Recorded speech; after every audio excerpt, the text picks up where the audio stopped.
কাঁঠালের আটি দিয়ে আজ তোমাদের ডাল বানিয়ে দেখাবো। কাঁঠালের আটিগুলো আমি ভালো করে পরিষ্কার করে নিয়েছি ছাল ছাড়িয়ে।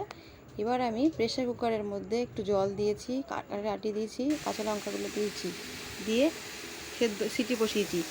এবার আমি ফ্রাই প্যানে জিরে, শুকনো লঙ্কা, তেজপাতা, দারচিনি, এলাচ, লবঙ্গ দিয়ে একটা ভাজা মশলা তৈরি করে নেবো ডালে দেওয়ার জন্য।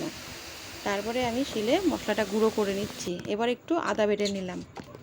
এবার কাঁঠালের আটিগুলো ভালো করে সেদ্ধ করে আমি চটকে নিচ্ছি হাতা দিয়ে। তারপরে আমি জল দিয়ে দিলাম। দেখো বন্ধুরা, পুরো ডালের মতো লাগছে।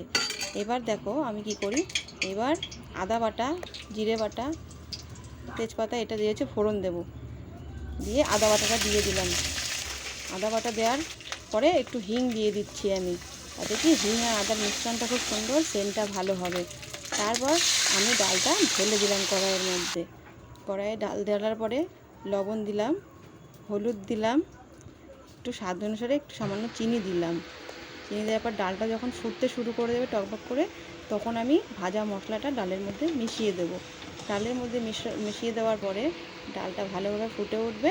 আর কিছুক্ষণ বাদে আমি গ্যাসটা বন্ধ করে দেবো।